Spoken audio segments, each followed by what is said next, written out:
자, 오늘은 하나님의 말씀 신약성경 누가복음 17장을 보겠습니다. 오늘은 한번 일어나셔서 하나님 말씀, 존귀한 하나님 말씀, 귀한 말씀을 생각하면서 받들어 읽는 그런 뜻으로 한번 일어나시겠습니다. 누가복음 17장 20절로부터 33절까지입니다. 제가 앞에 부분 빠른 속도로 읽겠습니다.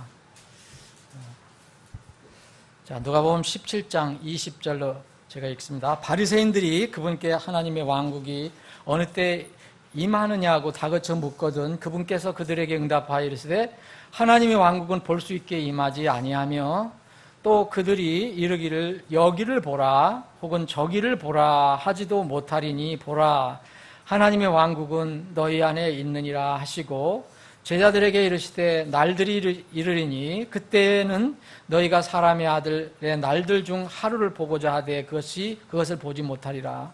그들이 너희에게 이르되 여기를 보라 혹은 저기를 보라 해도 그들을 따라가지 말며 그들을 따르지도 말라.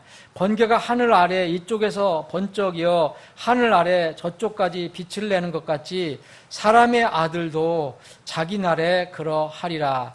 그러나 그가 반드시 먼저 많은 일들로 고난을 당하고 이 세대에게 버림을 받아야 하리라.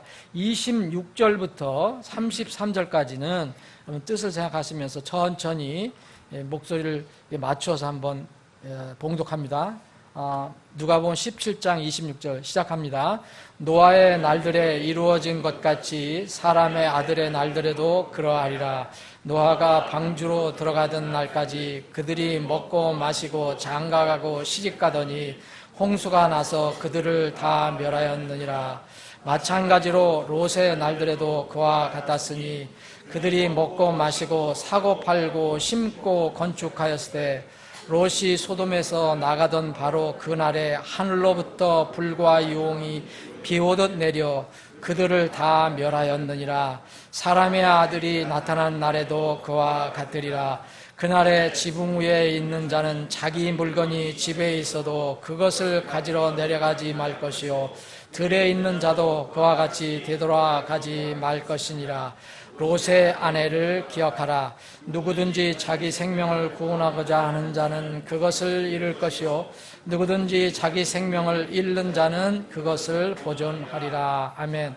롯의 아내를 기억하라. 주님, 오늘도 저희들에게 건강한 몸으로 하나님의 집에 이렇게 모여서 하나님을 경배할 수 있는 기회를 허락해 주심을 감사합니다. 이 복된 주일에 우리에게 귀한 생명의 말씀을 주셨는데 이 말씀을 마음에 무릎을 꿇고 부복하는 심정으로 그 마음에 받게 해주시기를 원합니다. 생명의 말씀, 하나님 입에서 나온 말씀은 언젠가는 반드시 성취된다는 사실을 우리가 믿고 그 말씀이 성취될 때를 기다리며 살게 해 주옵소서. 오늘도 이러한 마음으로 하나님의 집에 모여 싸우니 저희들의 마음도 주장하시고 이 모임을 통해서 주님 영광 받아 주옵소서. 거룩하신 예수님의 이름으로 기도합니다. 아멘. 다 앉아주시기 바랍니다. 그러면 지난번 여름 수련회에 참석하신 분들은 한번 그때 우리가 나눴던 말씀 자료들을 한번 생각해 보시면 오늘 말씀 이해하는 도움이 될 수도 있을 것입니다. 우리는 지금 하나님의 역사의 일정표 중에서 어디에 서 있는가 이런 질문을 스스로 한번 질문하면서 오늘 말씀을 나눴으면 좋겠습니다. 인자, 하나님 사람의 아들이라고 표현한 인자 예수님이 마지막 때에 내가 다시 올 때 초림하셨을 때 이런 말씀을 하셨어요. 초림하셨을 때 이제 내가 다시 오는데 그때 다시 올 때는 이러한 세상에 분위기가 있다, 이런 상황이 있다, 이렇게 말씀해 주셨는데, 인자가 오시는 마지막 날들의 두 가지 특성을 오늘 이야기를 합니다. 물론 성경에는 예수님 오실 때 여러 가지 이야기들이 많이 기록이 되어 있어요. 그 상황이라든지 징조라든지. 근데 오늘 우리가 나눈 이 말씀은 섬세하다고 생각되는 의사 누가가 이게 성령의 감동을 받아서 기록을 한 것입니다. 나름대로 의사 누가가 꼼꼼하게 기록을 한 것인데, 이 누가는 이 마태가 기록한 것과 좀 다른 방향으로, 그리고 더 추가해서 기록했다는 것을 알게 됩니다. 마지막 인자의 날들의 두 가지 특성을 누가는 우리에게 제시합니다. 첫 번째는 지금 26절에 있는 것처럼 노아의 날들이라는 겁니다. 특성이 그렇다는 겁니다. 노아의 날들은 이미 오래전에 지나갔어요. 그런데 그때와 같은 상황이 예수님이 다시 오실 때에도 일어날 것이다 라고 얘기합니다. 오늘 이게 본문에 보면 그 노아의 날들의 특성을 누가는 이렇게 표현을 하고 있어요. 노아가 방주로 들어가던 날까지 먹고 마시고 장가가고 시집가더니 홍수가 나서 그들을 다 멸하였더라. 이 노아가 방주로 들어가던 날까지 어떤 일을 했다. 여기서 네 가지를 얘기하고 있습니다. 먹고 마시고 장가가고 시집가야 하는 이야기를 합니다. 근데 노아는 왜 방주로 들어갔습니까? 홍수가 온다는 것을, 하늘에서 비가 쏟아지고 땅에서 물이 솟아서 이 세상을 물로 다 심판하신다는 하나님의 그 경고를 받고 그 방주를 만들어서 거기 들어가는 것입니다. 거기에 놀러 들어가는 게 아니라 하나님의 말씀이 이루어질 것이라는 것을 믿고 그 재앙을 피하기 위해서 거기로 들어간 것입니다. 그런데 노아 외의 사람들은, 노아의 가족 외의 사람들은 먹고 마시고 장가가고 시집가는 일을 홍수가 나서 그들을 다 덮칠 때까지 계속했다라고 지금 표현을 하고 있습니다. 먹고 마시는 것은 인간 생존의 아주 기본입니다. 기본 활동이에요. 이것이 결코 이게 문제가 되는 것은 아닙니다. 그래서 제가 보기에는 노아의 날들에 시집가고 장가가고 시집간다는 말이 있는 거 보면 이때는 분명히 결혼제도가 존재했다는 것을 알 수가 있습니다. 분명히. 그리고 시집가고 장가가는 것과 더불어서 기본적으로 살아야 하는 이제 먹고 마시는 일을 그렇게 계속 하고 있었다.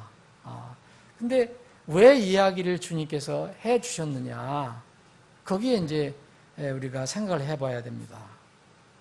결코 먹고 마시고 장가가고 시집가는 게 나쁜 게 아닌데 왜 주님께서 그런 말씀을 하셨을까? 문제는 노아가 방주로 들어가던 날까지 최소한 100년간 노아가 이 주님께서 하나님께서 물로 심판하신다는 것을 경고를 했는데 그 방주로 들어가는 날까지 사람들은 여전히 그런 활동을 계속 했다는 것을 말하고 있습니다. 다른 방향으로 얘기를 하면 육신의 활동은 부지런히 잘 했는데 영적으로는 눈이 어두워 있어서 하나님의 심판이 임했는데도 여전히 그 육신의 활동에만 전념을 하고 있었다는 것을 말하고 있습니다. 홍수가 나서 그들 다 쓸어버릴 때까지 알지 못하였다라는 말은 마태복음 24장에 나와 있어요. 똑같은 말을 마태복음 24장 39절에 홍수가 나서 그들을 다 쓸어버릴 때까지 뭐라냐? 그들이 알지 못하였나니 그랬어요. 알지 못하였나니 인자가 오는 것도 그러하리라. 이러한 이유로 주님께서는 깨어있으라, 그리고 준비하고 있으라라고 경고하신 겁니다. 마태복음에 비슷한 말씀이 나오는데 여기에는 이제 이 뒷부분에 있는 부분, 우리가 좀 오늘 살펴볼 부분은 기록이 되어 있지 않습니다. 이 앞부분에 이 부분만 나와 있어요. 그리고 나서 마태복음 24장 42절 44절에 보면 그래서 깨어있으라, 그리고 준비하고 있으라, 대비하고 있으라라고 주님께서 강력하게 경고를 해 주셨어요. 자, 이것은, 자, 여기 보시면, 다시 말씀드리면, 장가가고 시집가고 먹고 마시는 게 뭐 잘못된 것 아닙니다. 그런데 이 부분을 마지막 때의 특성으로 얘기를 해 주셨어요. 이 경고는 인간의 도덕적인 타락에 포커스를 맞춘 것이 아니에요. 마지막 때는 주님 오실 때 도덕적으로 많이 타락할 것입니다. 모든 부분에 영적으로 도덕적으로 많이 타락할 것인데 그 부분은 전혀 이야기를 하지 않습니다. 이 부분에는. 그런데 오늘 우리가 이 노아의 날, 이 인자의 날과 같다고 이렇게 말씀하신 거에서는 인간의 어리석음에 지금 포커스를 맞추고 있어요. 여러분, 매일 잘 먹고 잘 마시고 잘 쉬고 또 일상생활 잘 해도 어리석을 수가 있다는 거예요. 하나님의 그 기준에 보면 참 어리석을 수가 있다. 누가복음 12장에 보면 그 부자 농부 이야기가 나오는데 그 부자 농부는 결코 세상적으로 나쁜 사람이 아닙니다. 열심히 일해서 자기가 그의 농사를 잘 져서 소득을 많이 거둔 것뿐이에요. 그런데 그럼 잘못된 게 아닙니다. 도덕적으로 나쁘다고 얘기하지 않았어요. 뭐 하나님을 대적했다는 말도 없고 우상숭배했다는 말도 없어요. 그런데 주님께서 그 밤에 내가 내 혼을 거둬가면 네가 준비한 것이 누구 것이 되겠느냐라고 주님께서 말씀하십니다. 이것은 인간의 어리석음에 관해서 이야기를 하고 있습니다. 여기 인간의 어리석음은 뭐에 지금 집중되고 있느냐 하면 육신의 속성입니다. 물질의 속성에는 인간이 눈이 어두워지고 그래서 영원한 것을 못 본다는 거죠. 썩는 것에는 눈이 반짝 뜨여 있는데 썩지 않을 영원한 것에 대해서는 눈이 감겨 있다는 거예요. 그래서 이 썩는 것들을 추구하는데 인생을 전부 허비한다라는 것이 경고의 말씀입니다. 지금 이 시대는 바로 그러한 시대가 아닌가, 그런 세대가 아닌가. 주님께서 오실 때 가깝다고 하는 세대가 정말 썩을 것들을 추구하는데 모든 우리의 인생을 허비합니다. 재물, 이것을 추구하는데, 명예를 추구하는데, 심지어는 뭐 건강을 추구하는데도 평생 다음 세상에 대한 생각을 하지 않고, 그래서 결국은 이런 것들에 속아서 재물, 세상 욕심에 속아서 자신에게 뿌려진 예수님의 그 영원한 말씀을 받지 못합니다. 받아도 숨을 막히게 해서 질식사시켜버리고 맙니다. 마태복음 13장에 보면 그 네 가지 마음밭에 나왔는데 바로 여기 한 마음밭은 씨가 뿌려지긴 뿌려졌는데 세상 재물 욕심 때문에 숨이 막혀갖고 씨가 죽는 겁니다. 이것이 노아의 날들의 특성이에요. 그런데 여기 누가는 두 가지 특성을 얘기하고 있어요. 또 하나는 자, 이 28절부터 나와 있는 롯의 날들의 특성입니다. 여러분들 이 노아의 날들과 롯의 날들을 주의 깊게 살펴보셔야 돼요.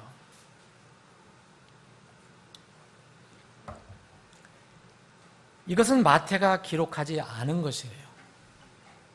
이건 누가는 기록을 했어요. 여기에 의미가 깊습니다. 노아의 날과 롯의 날은 공통적인 게 있어요. 하나님을 관심 두지 않는다. 뭐 세상적으로는 대체적으로 악하다는 거예요. 그리고 심판을 받았다는 점은 동일합니다.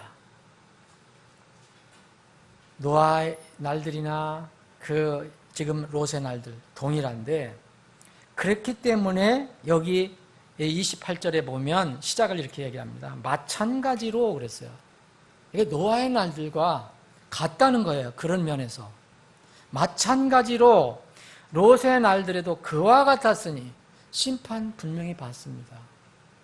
하나님에 대한 관심도 없고, 사람들이 육에만, 그러니까 영에 관해서는, 영원한 것에서는 눈이 감겨 있는 이런 것은 똑같다 이거예요. 그래서 이렇게 이야기합니다. 똑같은데 그들이 먹고 마시고, 똑같아요. 인간의 기본 생활은 먹고 마셔야 하니까. 여러분 오늘 아침에도 여러분 먹고 마셨잖아요. 조금 이따 먹고 마셔야 되고. 이거는 누구든지 생존하려면 먹어야 돼요.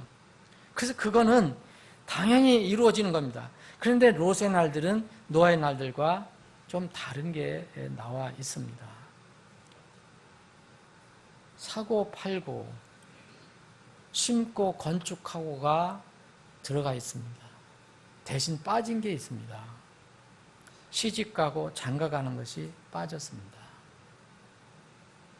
그럼 이것을 누가가 이 차이를 몰라서 이렇게 했던 것이 아닐 것입니다.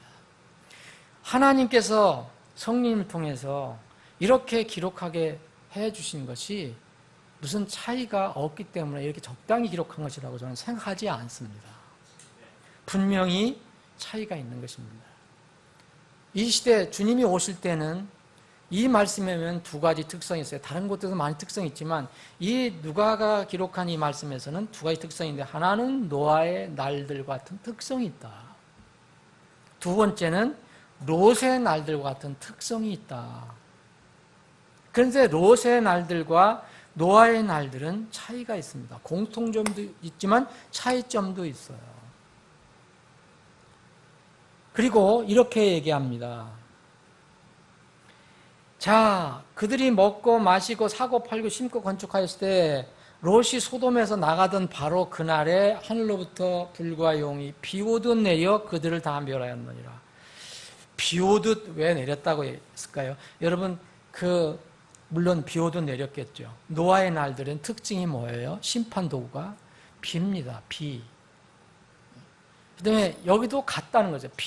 비는 아니었지만 하늘에서 이런 것이 쏟아져서 심판을 받았다 그랬어요. 그냥 여왕이 쏟아져서 이렇게 얘기하지 않고 불과 여왕이 비 오듯 내려서. 여러분, 노아의 날들의 특성을 하늘에서 비가 쏟아졌지. 그럼 이때는 그렇게 이제 같은 것이 있는데, 마찬가지로 롯의 날들에도 가와 같으니, 그러니까 그때 비가 쏟아지, 이제는 불과 여왕이 쏟아질 것이다. 그래서 그들을 다 멸했다라고 이야기합니다. 다시 말씀드리면 인간의 생존에 필요한 먹고 마시는 건 나쁜 거 아닙니다. 당연히 먹어야 합니다. 금식할 때를 빼고는 당연히 먹어야 되잖아요. 그런데 여러분들 눈을 잘 주의 깊게 살펴보시면 장가가고 시집가고가 없어졌어요. 롯의 날들에는 없어졌어요. 모르고 빼지 않았을 거라고 저는 생각합니다. 대신 사고 팔고 심고 건축하고가 대신 덧붙여졌어요. 롯의 때의 특성입니다. 여러분, 롯에 관한 이야기가 창세기에 나와 있어요. 19장에 보시면 롯의 시대 그 소돔과 고모라의 특성은 종교적인 타락보다도 도덕적인 타락을 강조하고 있어요. 그 중에 사람의 기본적인 피조물로서 하나님과의 관계를 사람들이 대적하는 일을 한다는 것을 강조가 있습니다. 그게 이 시대 용어로는 동성애예요. 그게 극심했던 때가 바로 롯의 때의 소돔의 시대였습니다. 여러분, 동성애는 전통적인 하나님께 세우신 결혼이 필요 없게 되는 겁니다. 그래서 롯의 시대는 장가 가고 시집 가는 것이 분명히 빠졌다고 저는 생각합니다. 장가 간다는 것은 남자를 얘기하고 시집 간다는 것은 여자를 얘기하는 거예요. 근데 롯의 시대는 여러분 그 동성애 하는 사람들이 우글거렸었는데 그때는 그게 필요가 없었어요. 남자는 남자, 여자는 여자. 이렇게 타락을 했었죠.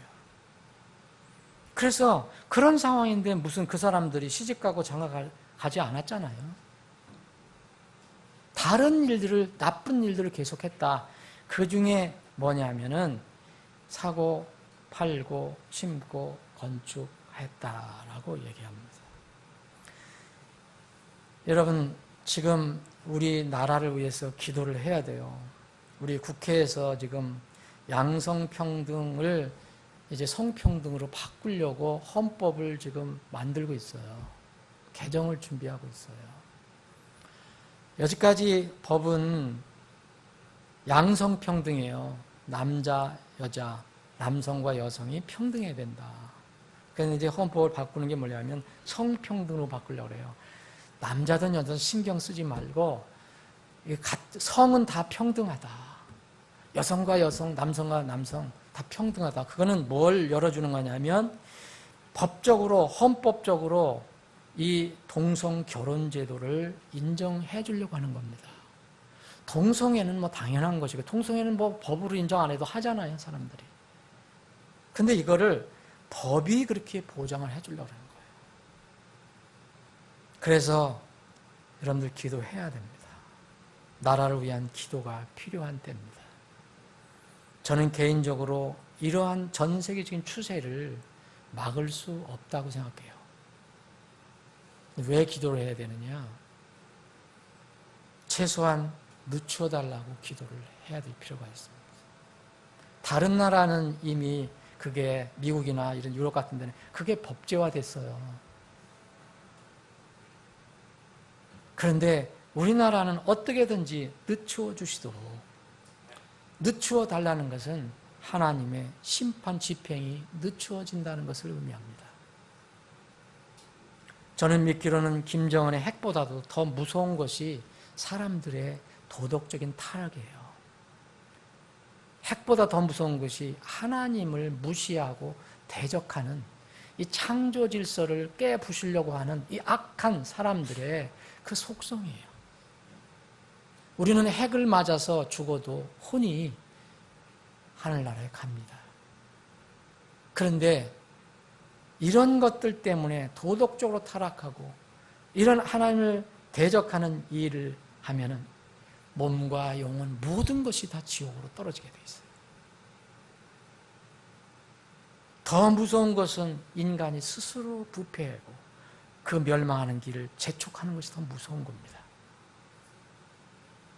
여러분, 대신 여기에 롯의 때는 남녀 간의 결혼에 관한 이야기가 없어진 대신 하나 추가된 게 있습니다. 상업, 무역이, 건축이 활발해진다는 것을 이야기합니다. 여기에 여기 어떻게 되어 있습니까? 사고, 팔고, 심고, 건축하고 그랬어요. 심고, 건축하고는 뭘 얘기합니까? 뭔가를 자꾸 세우는 걸 얘기합니다. 여기 심는다는 것도 그런 의미가 들어있어요. 지금이 바로 그런 시대예요. 자본주의, 물질 만능주의가 절정에 이르러서 늘어난 자본을 하나님을 대적하는 건축에 쓰고 있어요. 그게 지금 바벨탑을 쌓고 있는 일이에요. 템프에서도 잠깐 살펴본 겁니다.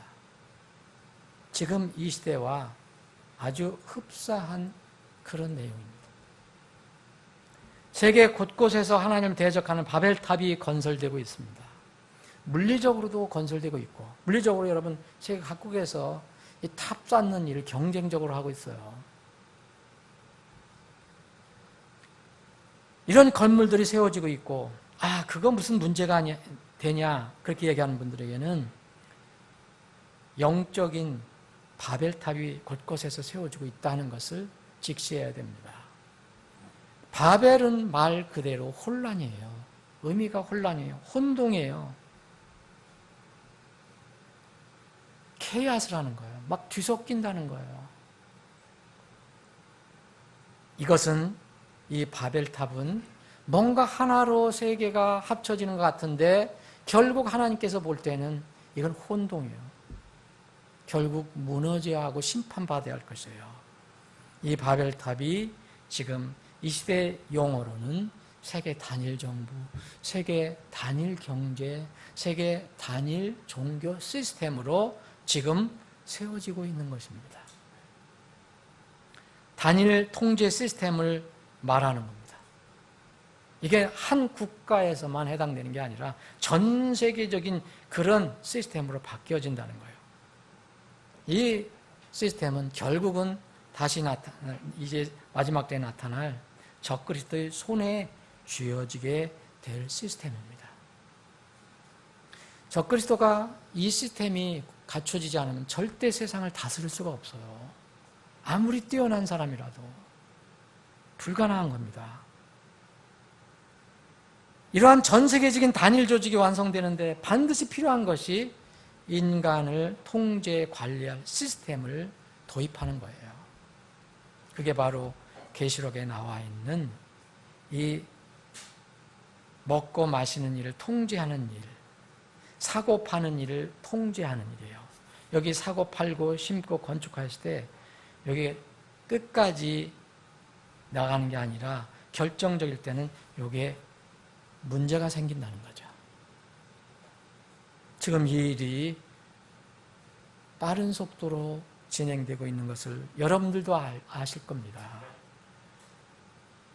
짐승의 표가 없는 사람은 사거나 팔지 못하게 할 것이라는 것이 성경에서 예언이 되어 있어요.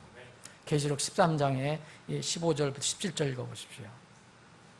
그런데 이 표를 받지 않은 사람들은 먹을 것을 구하지 못하고 사고 팔지 못하게 하는데, 거래를 못하게 되는데, 그러려면은 죽어야 되는 거잖아요. 못 먹으면. 그럼 안 죽으려면 이제 짐승의 형상에게 경배를 해야 돼요.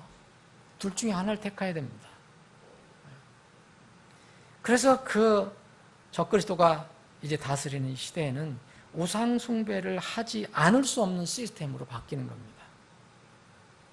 먹는 식량과, 여러분들 자유롭게 지금 먹는 그 식량과 목숨을 맞바꿔야 하는 세상이 옵니다. 이것은 소설이 아닙니다. 사람이 쓴 소설이 아니에요. 하나님께서 기록해서 우리에게 주신 말씀 안에 들어있는 것입니다. 1.1핵도 반드시 없어지지 아니하고 성취될 말씀 안에 들어가 있습니다. 하나님의 자녀들에게는 치명적인 생활 환경이 되는 것입니다. 오늘 여기 본문에 보면 33절, 우리가 오늘 읽은 마지막 부분에 보면 33절은 뭘 얘기합니까, 여러분? 둘 중에 하나를 택하라는 거예요. 두 개를 다 가질 수 없다는 거예요. 자기 생명을 구원하려면, 지금 이 땅에서 자기 육신의 생명을 구원하려고 하는 사람은 그것을 영원히 잃을 것이라는 거죠. 그리고 누구든지 자기 생명을, 이 육체, 이 땅에 사는 때 필요한 이 육체 생명을 잃는 자는 그것을 영원히 보존하리라. 대단한 역설적인 설명이에요. 무슨 말씀입니까? 여러분, 우리 하나님의 자녀들에게도 이런 환경이 도래할 수 있다. 짐승의 표를 안 받으면 굶어 죽게 되고, 받으면 하나님의 심판을 피할 수 없다고 계시록 14장 9절부터 12절을 보면 짐승의 표를 받은 사람들은 적그리스도의 심판을 받지 않지만 적그리스도의 괴롭힘을 당하지 않지만 하나님께서 심판하신다고 나와 있습니다.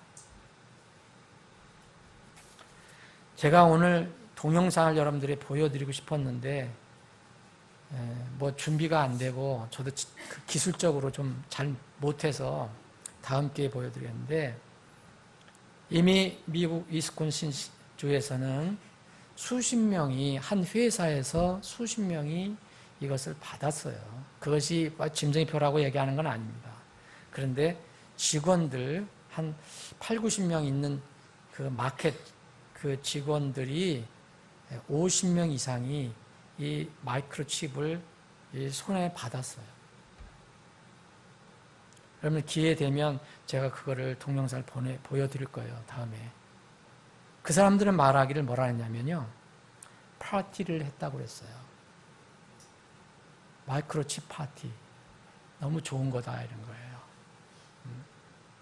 쌀 한 톨 크기의 마이크로칩을 직원 편의를 위해서 직원 몸에 이렇게 심어줬다는 거. 그 회사의 광고입니다. 그게 바로 올해 지난달 7월 25일에 한 거예요. 이게 뭐 다 뉴스가 나왔어요. 여러분들도 살펴보시면 동영상 살펴볼 수 있어요. 저는 거기에 있는 사람들이 인터뷰하고 하는 걸 보고 참 두려운 생각이 들었어요. 어떤 사람은 한 일주일 동안 고민을 했다는 거예요. 이걸 받아야 말까. 그런데 회사에서 얘기하는 것을 듣고 편리하겠다. 그래서 자신 있게 받았다 얘기를 해요. 실제 받았습니다. 근데 몇십 명은 끝까지 안 받은 것으로 알고 있어요. 근데 지금은 강제하지 않는다고 얘기했습니다. 그런데 그 회사에서 그 직원들이 잘 버텨나가려면 제가 보기에는 대다수가 지금 받았는데 안 받을 수 없을 것이라고 생각해요. 마이크로칩이라는 것은 바로 이렇게 쌀 한 톨 크기의 어떤 전자장치인데 이것을 사람 몸에 주입해 놓는 거예요. 그리고 그 회사에서 이 사람의 신분을 확인하고 이 사람을 이렇게 그 회사 쪽에서는 돕는다는 차원이지만 통제를 할 수 있는 그런 장치입니다. 그럼 $300 하나 된대요. 그게 하는데 우리나라 돈으로 꽤 될 거 아니에요? $300만. 근데 이걸 회사에서 전 비용을 다 부담한다고 그러니까 직원들은 뭐 큰 어려움이 없는 거예요. 단 뭐라고 얘기를 했냐면 이번에는 GPS 기능은 심지 않겠다 그랬어요. 무슨 얘기인지 아세요? GPS? 어디를 가든지 추적할 수 있는 것이 GPS 기능이에요. 이번에는 말이 있으니까 GPS 기능만큼은 요거는 안 심겠다 그랬어요. 근데 언제는 또 심게 됐어요. 이미 들어가면은요, 심는 건 쉬워요. 그래서 어느 듀크 대학의 그 컴퓨터 교수가 이런 얘기를 했어요. 이거 위험하다. 이분은 성경을 모르는 것 같은데, 그래도 자기가 생각하니까 위험하다는 거예요. 대부분의 직원들이 동의하면, 그 회사에서 다 될 거 아니냐. 그 다음 단계는 추적 기능을 허용하게 될 것이다. 그래서 고용주들이 직원들로 하여금 직장 밖에서도 지속적으로 감시를 받도록 허용하는 무엇인가를 거기에 이식하도록 기대하게 될 것이다. 그런데 여러분 카드 가지고 계시죠? 저도 카드 있습니다. 스마트폰 있죠? 이런 것들, 뭐 난 반지 없지만 반지 끼시는 분들 나중에 싫으면 벗어버리면 돼요. 카드 집어던지면 돼요. 그런데 이건 제어할 수가 없어요. 자기 몸에 있기 때문에. 잘라내기 전에는, 손가락을 잘라내기 전에, 손을 잘라내기 전에는. 그냥 일이 어떻게 되나 두고 보다가 이 사람이 얘기한 거예요. 나중에 되돌릴 수 없다는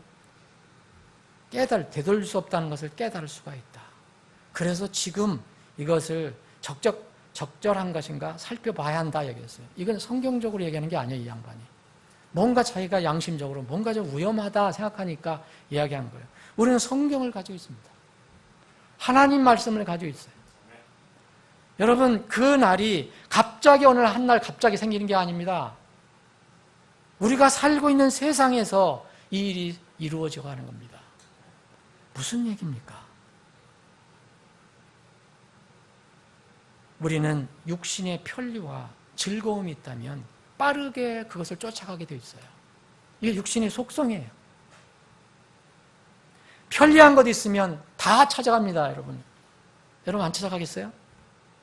저 같은 사람도 이 스마트폰을 달고 다니는데 저는 IT에 아주 잘 모르거든요.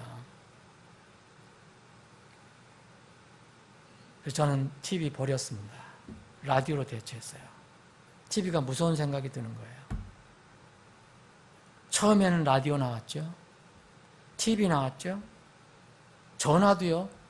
요즘 TV가 앞으로는 뭐 IoT로 연결돼서 거기서 또 모든 걸 다 한대요. 얼마나 발전할지 모르겠어요.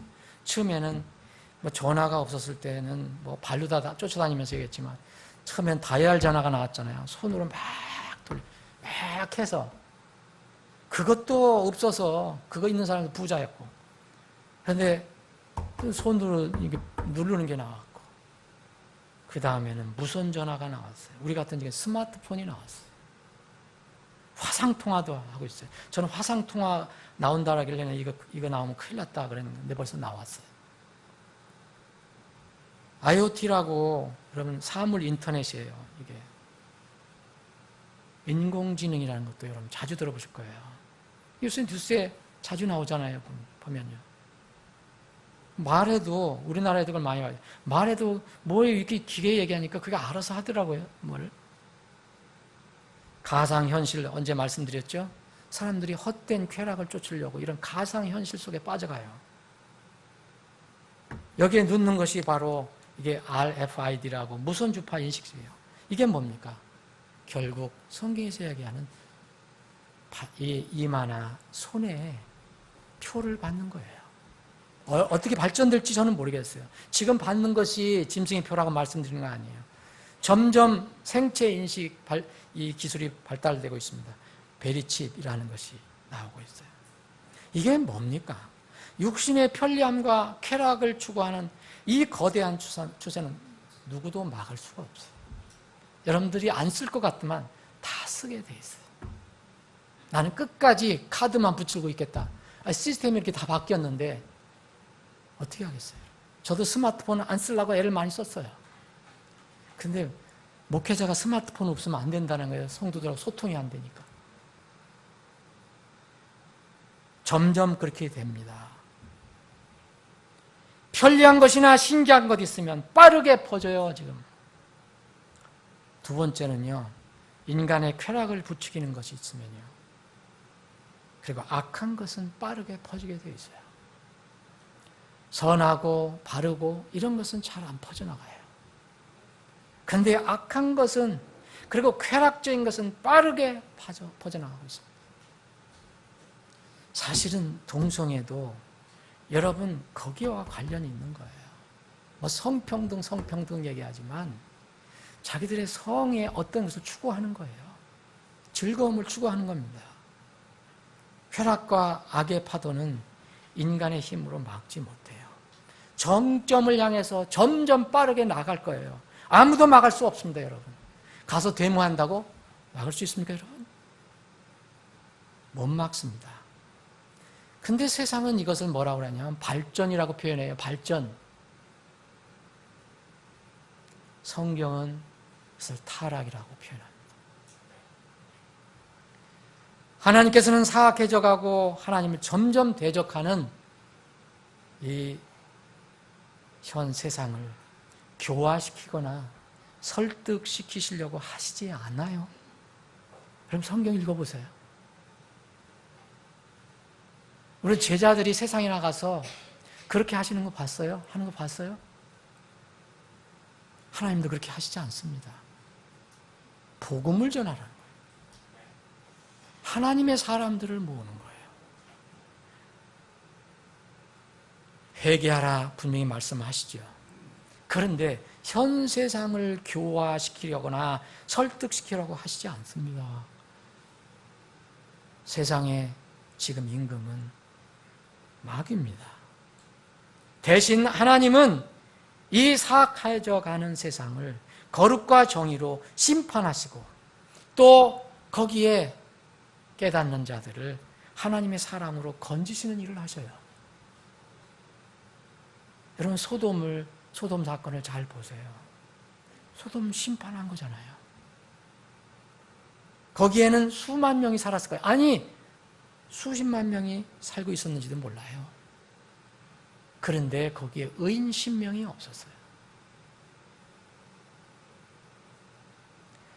겨우 8명. 이 의인 10명이 없는 악이 아주 절정인 상황이었어요. 하나님께서 그 소돔을 가서 그 사람들에게 설득하시지 않으셨어요. 경고는 하셨지만 마지막은 심판하셨습니다.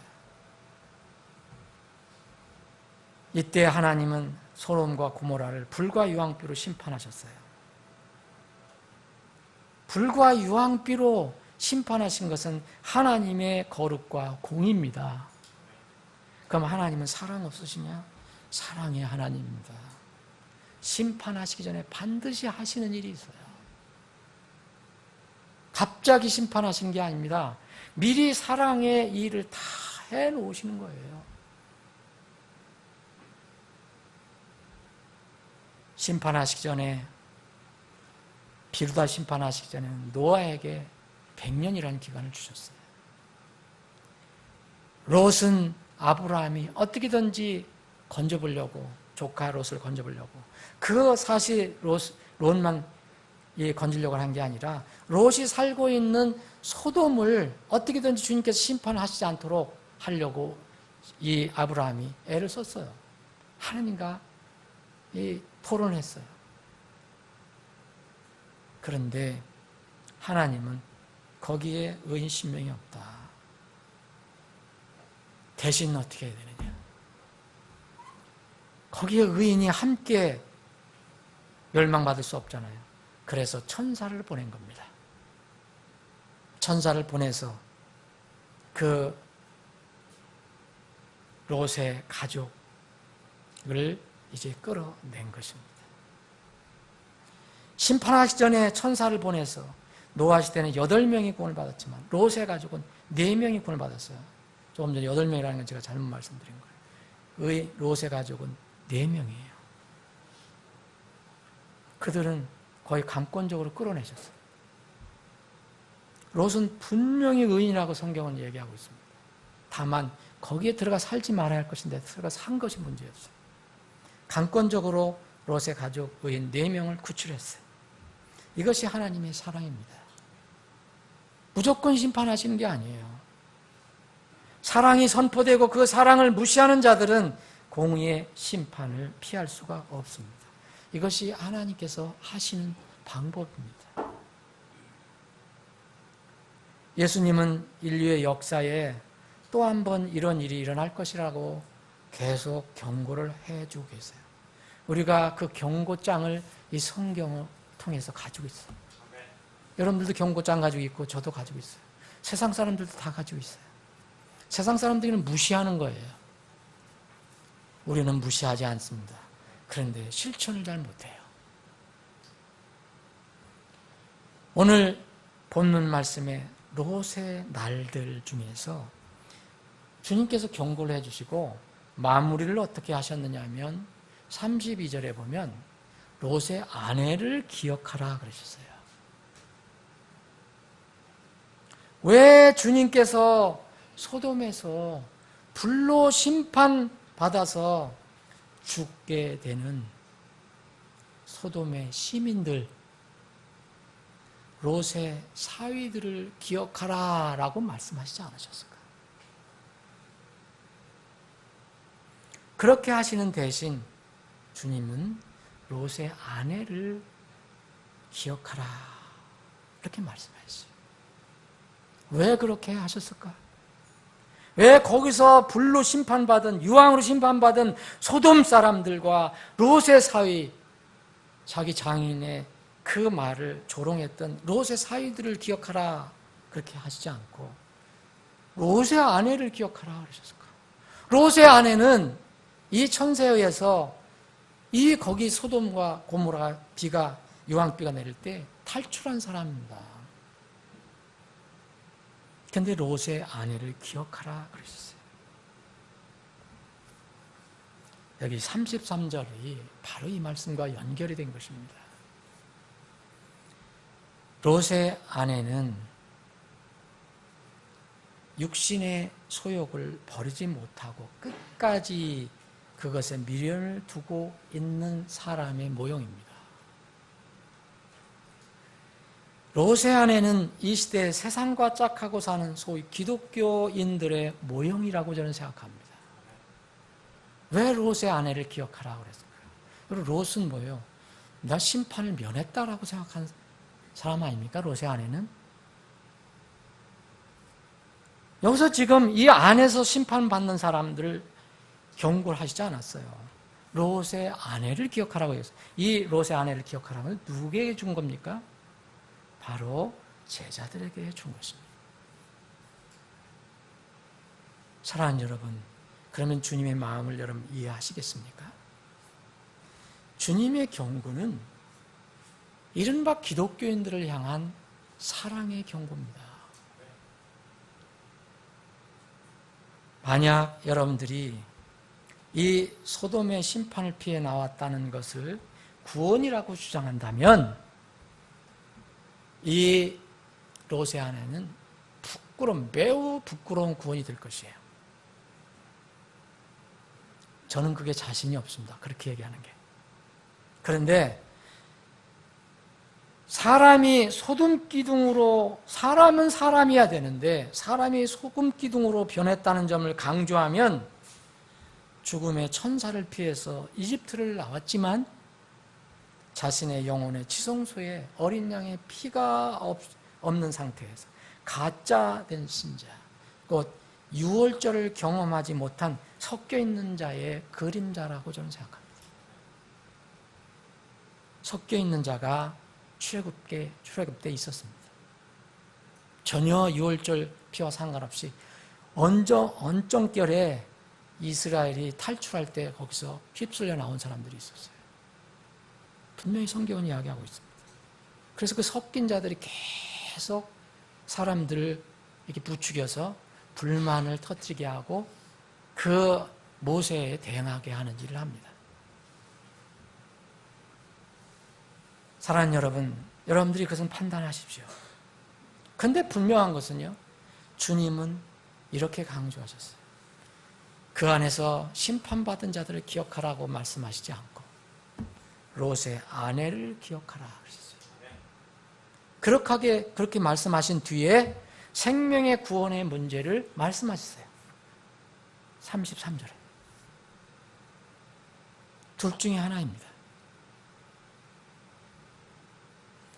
계속해서 마지막 때 운명이 갈리는 두 사람의 이야기를 또 계속하고 계십니다. 34절부터 37절까지는 마지막 때 두 운명이 갈라지는 사람들을 얘기하고 있어요. 이 두 사람은 다 구원받았다고 얘기할 수 없어요. 이 두 사람이 다 또 버림받았다고 얘기할 수 없어요. 한 사람은 데려감을 당하고 한 사람은 이제 버림받음을 당한 거예요. 왜 롯의 아내를 기억하라 하시고 이를 말씀하셨을까요? 저는 롯의 아내는 진정으로 구원받은 그런 모습이 아니라고 저는 생각합니다. 여러분, 기독교란 이름으로 내가 구원을 받는 게 아닙니다. 나와 하나님과의 직접적인 관계에서 구원을 받는 겁니다. 명목은 소용이 없어요. 때로는 명목이 있다면, 필요하다면 그 안에 내용도 명목과 같아야 합니다. 말씀 정리합니다. 우리 인생은 우리가 스스로 결정하고 살아가는 겁니다. 누가 우리 인생을 살아주는 게 아니에요. 그래서 우리가 스스로 우리 인생을 결정하는 겁니다. 이 땅에서 여기 33절에 있는 것처럼 내가 생명을, 이 땅에 육신의 생명을 구하려고 다른 것을 포기할 것인가, 아니면 영원한 생명을 얻기 위해서 내가 이 땅에 어떤 것 절제하고 버릴 것인가. 그것은 내가 스스로 결정할 것입니다. 사랑하는 여러분, 여러분 누구를 따라서 살기를 원하십니까? 누구를 따라가기를 원합니까? 세상을 따라가기를 원합니까? 주님을 따라가기를 원합니까? 여러분들 모두에게 확실한 분명한 영생의 복과 또 영생의 복을 얻었으면 하나님이 준비하신 보상의 복을 여러분들 모두에게 풍성하기를 축원합니다.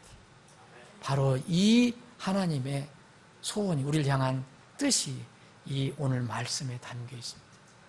롯의 아내를 기억하라. 기도하시겠습니다.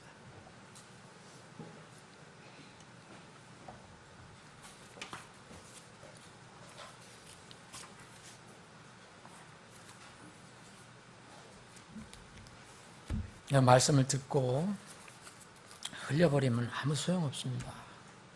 여러분들이 그 노력을 해야 됩니다. 그 말씀을 마음과 그리고 다음 머리에 심도록 기억되도록 여러분들이 주님의 도우심을 기도해야 합니다. 잊지 않고 기억해달라고. 이런 말씀을 오늘 누가복음 17장에 있는 말씀, 마지막 때를 살아가고 있는 우리에게 이런 말씀이 잘 기억되고 잊지 않도록 우리를 도와달라고 기도할 필요가 있습니다. 우리 중에 혹시 이 말씀을 듣는 혼들 중에 어떤 방법으로 듣든 구원의 확신이 없는 사람이 있습니까? 여러분, 기독교에 있다고 말씀드린 게 아니에요. 분명히 소돔과 고모라에서 탈출한 롯의 아내를 기억해 보십시오. 근데 그는 사람이 되지 않고 소금 기둥으로 바뀌었습니다. 내가 주장하고 내가 명목으로 가지고 있는 것이 나를 살리는 것이 아닙니다. 내 안에 있는 성령께서, 거주하시는 성령께서, 그리고 하나님께서 주신 생명이 나를 궁극적으로 그것으로 인도하여 주시는 것입니다. 여러분, 영원한 생명을 가지고 있습니까? 아니면 이 세상의 육신의 생명만 가지고 있습니까? 여러분들이 택하십시오. 영혼을 기억하십시오. 여러분들이 소돔과 고모라를 분명히 탈출했다면 롯의 아내인가 살펴보시기 바랍니다. 롯의 아내는 거기서 심판받은 사람과 별반 차이가 없습니다. 차이는 명목입니다. 여러분들을 주님께서 부르고 계십니다. 롯의 아내를 기억하라는 것은 이 땅에서 영원한 그 일을 위해서 일하라, 그런 뜻입니다. 여러분들이 주님의 귀한 그릇으로, 도구로 쓰임받기를 원합니다. 아버지 하나님, 오늘도 저희들에게 엄숙한 말씀을 주셨습니다. 그러나 동시에 저희들에게는 기쁘고 참으로 감격스러운, 소망스러운 말씀입니다. 주님이 오시는 날이 또 그만큼 더 가까워졌기 때문입니다. 주님, 땅에 있는 것을 생각하지 않고 그것이 영원한 것이라고 착각하며 살지 않게 하시고 하늘에 있는 영원한 것, 썩지 않은 것을 늘 사모하며 살아가는 저희들이 되게 주시옵소서. 아버지 하나님, 오후에 있을 모든 절차도 또 특별히 저희들의 모임, 특별한 모임이 있는데 그 모임에도 주님께서 함께 해주셔서 복되고 기쁘고 참으로 보람된 그런 시간이 되게 주시옵소서. 거룩하신 예수님의 이름으로 기도합니다. 아멘.